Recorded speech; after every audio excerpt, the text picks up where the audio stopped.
xam te dafay concerner Birima Mangara nekkoon fi ministre délégué chargé du budget diggante 2014 jàpp 2019 lan la ñu njort ni Birima Mangara loxoom laale na ci dafa am ay koppar yoo xam te toll na ci 10 milliards bokkoon ci li nga xam te moom la ñuy woowee DAT maanaam dépôt à terme yu ñu njort ni génne nañ ko ci banque bi ñu ko déposé woon te dugaluñu ko trésor public lan mooy DAT bu ri ñëwoon na ci keroog mooy ay koppar yoo xam te Sénégal daf koy am ci benn banque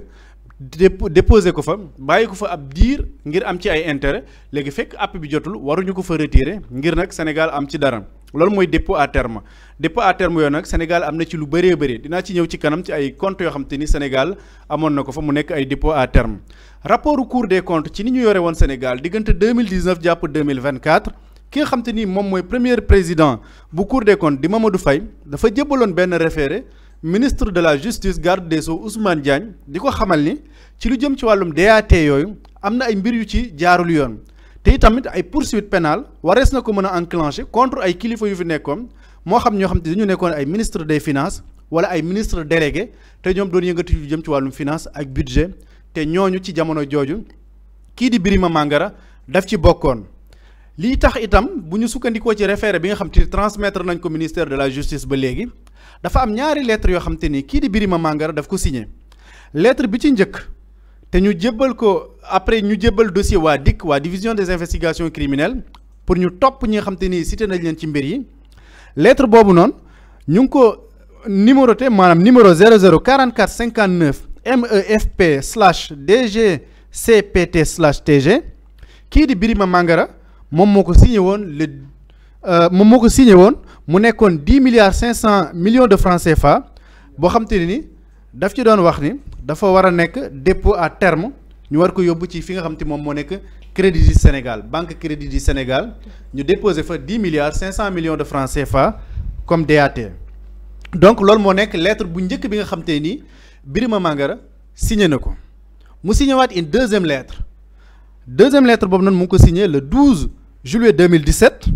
lettre boobu noonu c'est référencé numéro 7056 MEFP/DGB boobu itam Birima Mangara di fa sàkku dépôt à terme bi maanaam 10 milliards 500 millions yi ñu fa déposé woon ci Crédit du Sénégal 10 milliards yi ñu versé ko ci benn société bu ñuy woowee conciliation foncière de l'UEMOA mais li ci gën a yéeme li nga xam te moom moo ci tey xelu enquêteurs yi mooy préciser wul lan moo nekk motivation yi maanaam lan moo tax ñu jëlee xaalis bi ci Crédit du Sénégal di ko yóbbu ci fi nga xam te moom moo nekk conciliation foncière de l'UEMOA waxul lan moo tax ba pare itam dépôt à terme bi maanaam date bi nga xamante woon dañ ñëwoon bu ñu fa àggee ci la ñuy débloqué xaalis bi àgguñu fa mais li nga xam te moom moo gën a intéressé enquêteurs yi mooy lan est-ce que Birima Mangara am na sañ-sañ bind lettre pour ñu jëlee xaalis bi foofu loolu noonu dafa nekkaat aussi beneen cas boo xam te ni mu ngi ci biir rapport Cour des comptes boo demee ci rapport Cour des comptes ma fàttali leen encore moo nekk rapport bi nga xam te ni moom mooy wax naka la ñu yore woon Sénégal diggante 2019 jàpp 2024 à la page 32 du rapport foofu nag ñu ngi fay wax ni ñi nga xam te ñoom ñoo nekk ministère des finances ak ñi nga xam te ñoo nekk ci biir di saytu lu jëm ci lool am nañu sañ-sañ jël dogal pour réew bu Sénégal ubbi compte ci benn établissement financier mais nag sañ-sañ boobu noonu mayu leen ñoom ñu mën a manier les deniers publics maanaam xaalis bi nga xam te ni jàpp nañ ni Sénégal moo ko moom ñoom amuñu sañ-sañ di dem ci compte yooyu noonu di tibb di def lu leen neex wala ñuy joxe dogal nit ñi di fa jël dara ci biir compte yooyu donc mu ne li nga xam te moom moo nekk article 125 bi nga xam te ni moom mooy régir procédure yooyu dafay wax que ni seuls les comptables deniers et valeurs sont habilités à manier les fonds du trésor public donc fonds au trésor public yi ñi nga xam te ñoom ñoo nekk les comptables deniers et valeurs ñoom ñoo am sañ-sañ di ko manier loolu mooy li nga xam te ni wax nañ ko ci biir rapport Cour des comptes bi mais rapport Cour des comptes bi ba léegi mu ne li nga xam te nemmeeku nañ ko ci lu jëm ci wàllum dépôt à terme yi dafa am ay jafe-jafe yu bëri yoo xam te ni moom moo ci am mooy que ni am na ci xaalis boo xam ni xamuñu fu mu jaar te loolu yëpp boo ko xaymaa daanaka toll na ci 141 milliards 87 millions 194 mille 249 francs CFA mooy li nga xam te ni tey jël dañ ko ci banque yi nga xam te fa la ñu defoon ay dépôt à terme te reversé wuñu ko trésor public feneen la ñu ko dugal ma baamtuwaat ko mu ngi toll ci 141 milliards 87 millions 194 mille 249 francs CFA. dépôt à terme yi ñu ngi ko am ci ay banques yu bëree bëri mën naa jëlee ci limal tuuti lu ci demee ni banque islamique du Sénégal foofu amoon nañ fa dépôt à terme boo xam te tolloon na ci 3 milliards. amoon na CNCAS caisse nationale de crédit agricole du Sénégal amoon nañ fa luy tolloog 12 milliards. am na ci banque boo xam te ni moom la ñuy woowee BDEV foofu noonu amoon nañ fa luy tolloog 3 milliards. am na benn banque boo xam te moom la ñuy woowee BOA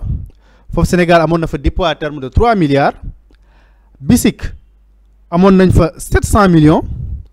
BOA encore une fois amaat nañ fa beneen compte boo xam te boobu aussi dépôt à terme la buy tolloog 9 milliards. Crédit du Sénégal mooy bi ma leen limal sànq am nañ fa 16 milliards 400 millions de francs CFA. Ecobank am nañ fa dépôt à terme bu 4 milliards 107 millions. BRM am nañ fa benn dépôt à terme de 10 milliards. Banque islamique du Sénégal foofu moom am nañ fa ay comptes yu bëri parce que am nañ fa bu 10 milliards am nañ fa bu 11 milliards ñaar yu 11 milliards beneen bu 10 milliards encore beneen bu 10 milliards. Ecobank aussi amaat nañ fa beneen dépôt à terme bu 7 milliards 314 millions de francs CFA. loolee lépp mu nekk kon 141 millions yi ma leen wax sànq 141 milliards 87 millions 149 mille 249 francs CFA di ay écarts yoo xam te ni enquêteurs yi jàpp nañu ni loolu recouvrir wuñu ko maanaam duggul ci trésor public bi ñu ko génnee ci banque yooyu ci yeneen établissement lañ ko dugal mu am ñaari jafe-jafe yoo xam te ni enquêteurs yi souligné nañ ko mooy bi ci njëkk mooy dépôt à terme bi date bi nga xam te wala lañ ko waroon a récupérer jotul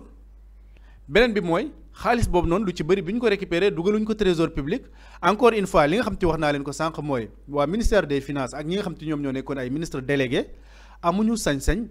joxe ndigal ñu dem ci banque yooyu noonu jël xaalis bi dugal ko feneen amuñu sañ-sañ aussi mañe li nga xam te moom la ñuy woowee les deniers publics comme ni ma leen ko waxee sànq donte kii nga xam te ni nag moom moo di Birima Mangara bu ñu sukkandikoo ci document bi mooy bind na ñaari lettre première lettre bi mooy bi muy joxe ndigal ngir ñu ubbi compte bi beneen lettre bi mooy bi muy joxe ndigal pour ñu jël xaalis bi jëlee ko foofu noonu 10 milliards de francs CFA dugal ko ci turu benn société boo xam te ni moom la ñuy woowee conciliation foncière de l'UEMOA xam naa ni même société boobu noonu Jibril dinañu ci ñëwal sànq parce que am na ay mbir yoo xam te ni am na ci société boobu noonu kan moo ko moom ak fan la nekk donc loolu noonu mooy li nga xam te ni am na ci dossier boobu noonu nga xam te ni moom moo ñeel Birima Mangara donc ñu ngi xaarandiku nag yoon convoqué ñi nga xam te ñoom ñoo nekk tutelam te tutelle bi jamono jooj moo nekk Amadou Ba moo nekkoon ministre des finances kon moom moo nekkoon kilifay Birima Mangara yoon jàpp ni kon xëy na bu fekkente ni Birima Mangara mën na def yu mel noonu du ñàkk Amadou Ba am na lu mu ci yëgee donc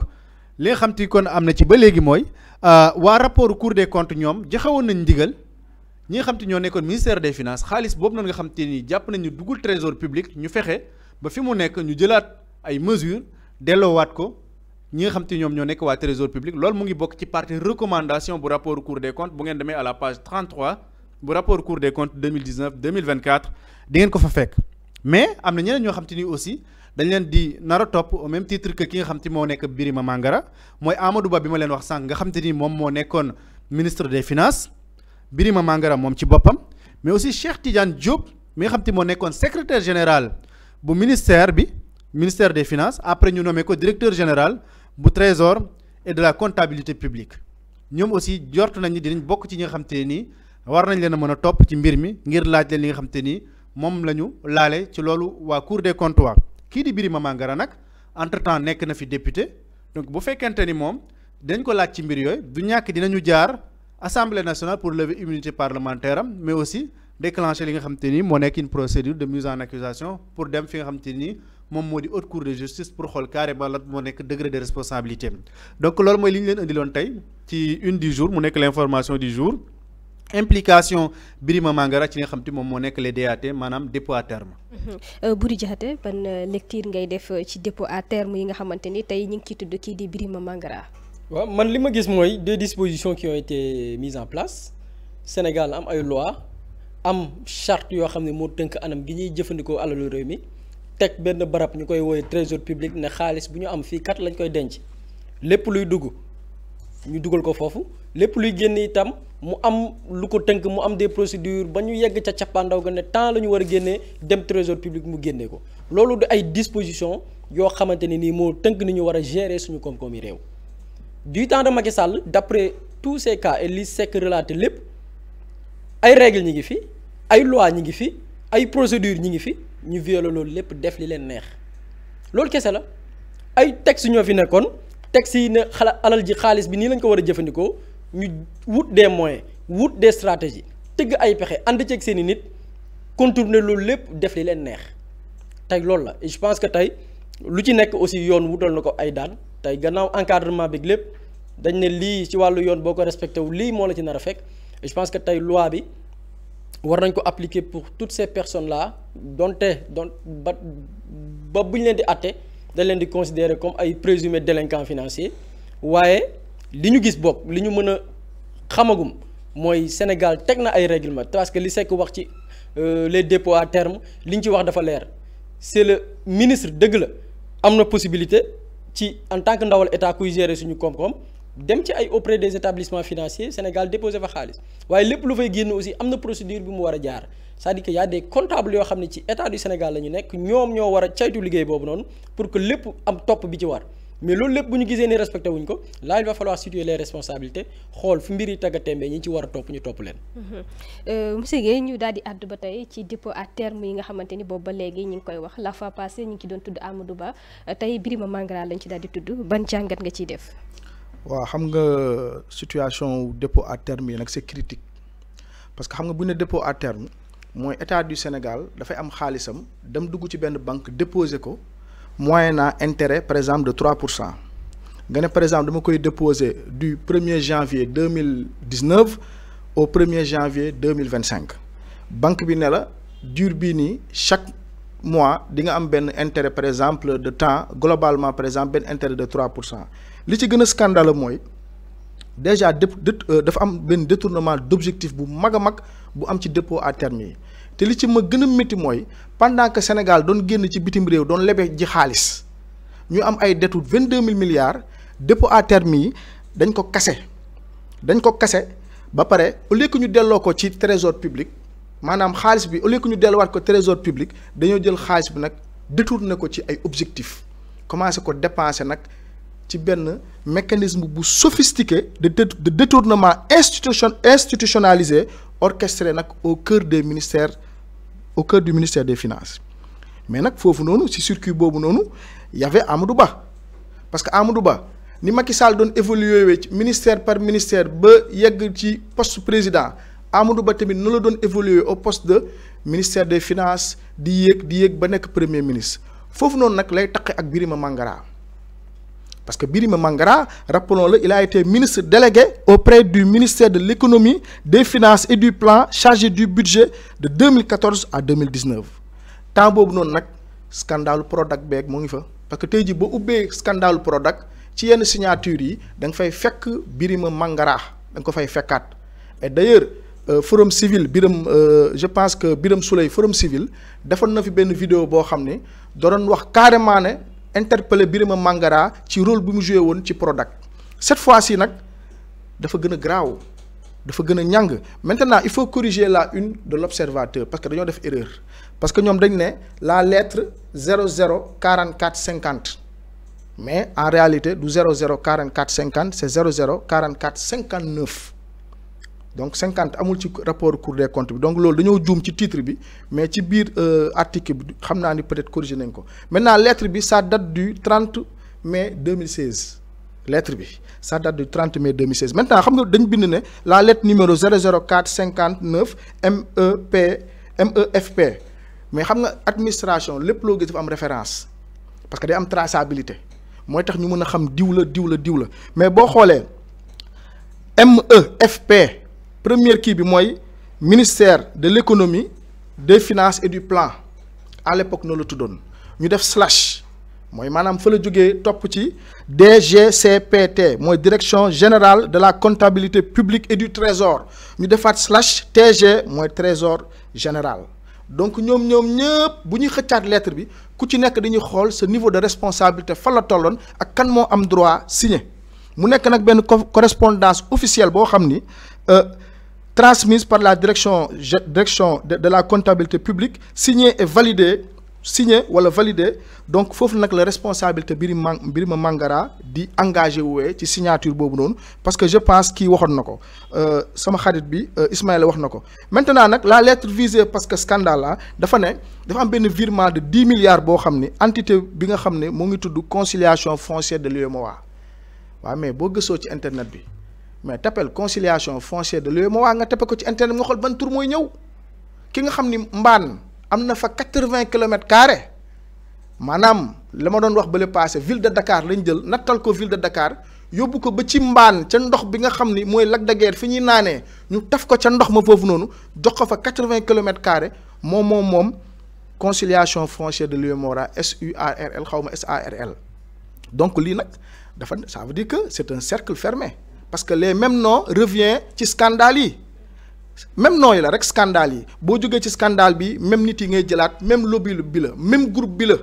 maintenant nag ci élection législative yi bëri nañu ci gën a bëri xaalis bi nga xam ne tey jii présumé détourné woon ko denc ko seen gafaga danoon uti benn immunité parlementaire bu nga xam ne tey jii yoon bu leen di song wala bu leen di jëli ji dafay am barrière protection assemblée nationale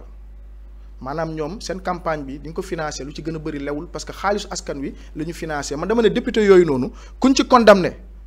man dama ne ñii dañu war a daan dañu war a supprimer seen mandat parce que ni ñu ko andee anam yi ñu nekkee député ci boppam moo lewul parce que bu ñu xoolee tey jii kuñ ci condamné normalement dañu war a enrichissement illicite dafa la war a fekk si waat ci sa financement de campagne xaalis bi nga ko financé foo ko jëlee parce que kuñ ci condamné nga nekkoon député état dafa la war a toppaat une fois de plus parce que mérité woo représenter peuple bi donc tey jii sur les 10,5 milliards logés au crédit du Sénégal mais li ci gën a grave mooy dañoo kase DAT ba pare au lieu que ñu delloo ko nguur gi état nee na moom 500 millions rek la ñu delloowaat ci trésor public ci 10 milliards et quelques 500 millions rek la ñu delloowaat ci public te état du Sénégal nee na ci DAT bii nii. mooy yu 10 milliards yi amul benn yoon boo xam ne état du Sénégal récupéré waat na intérêt am mooy intérêt yi mu war a am ci lebal bi kon ça veut dire que banque bi téye na xaalis bi di ci liggéey di ci investir ba léegi reversé wul intérêt état du Sénégal ba pare jeexut ñu daal di kese DAT bi jël xaalis bi au lieu que ñu delluwaat ko trésor ñu jël xaalis bi daal di koy def ci ay transactions ci ay flux yoo xam ne ça concerne conciliation foncière de l'UEMOA. Ça c'est des faits très très très graves ñii c'est des criminels Waly Diouf Bodiang li mu doon wax bële passé ci conférence de presse man dama cee ànd ñii amul maslaa ñii ay criminels lañu ñii bu ñu jekkoon Sénégal bu ñu amaatoon deuxième mandat ñun ñëppay dem tëdd nelaw ñii c'est des voleurs ñii ay criminels la yoo xam ne la justice dafa war a sévère bu baax a baax a baax a baax te lii maanaam lii mooy boo ubbee rek la ngay njëkk a jot la parce que la loi l'article 125 du décret 2011 1880 dafa ne seuls les comptables de deniers et de valeurs ni ko Ismaïla waxee sont habilités à manier le fonds du trésor kon donc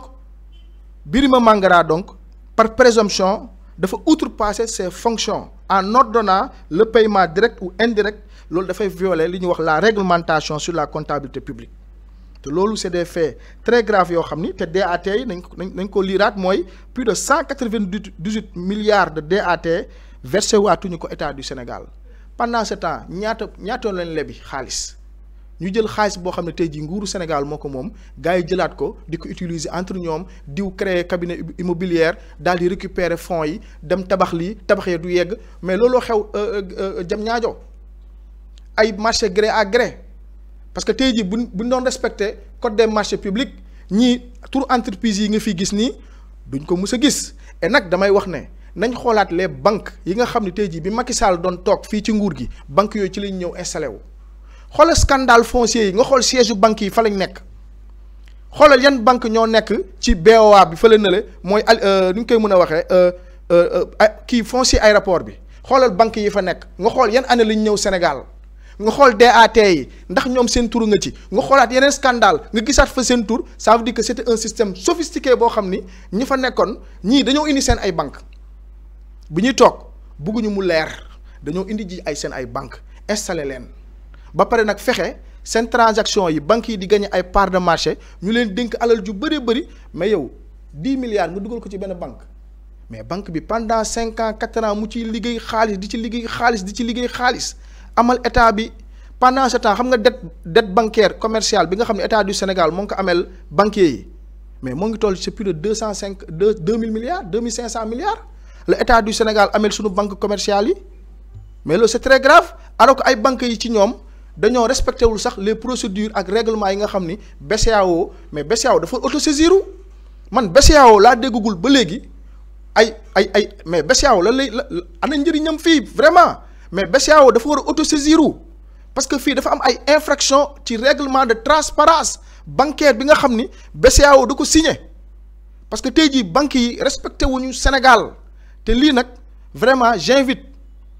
l'État du Sénégal à être très rigoureux parce que Boury moo ngi koy wax sànq gis nga Macky Sall fi mu toog noonu moo ngi déstabiliser il déstabilise l'opposition diviser pour mieux régner et déstabilise le parti au pouvoir ou la mouvance présidentielle parce que man dama def benn analyse bu ndaw a ndaw ji ñu ma dara nag mais boo xoolee dafa am benn moment boo xam ne beaucoup d'opposants ont été en France et certains chroniqueurs yi nga xam ne tey jii nii ñoom ils sont de l'opposition parce que am na chroniqueur boo xam ne damay tudd turam ku mel ni par exemple Badara Gadiaga moom c'est un politicien déguisé avec sa casquette de chroniqueur toog ci émission nekk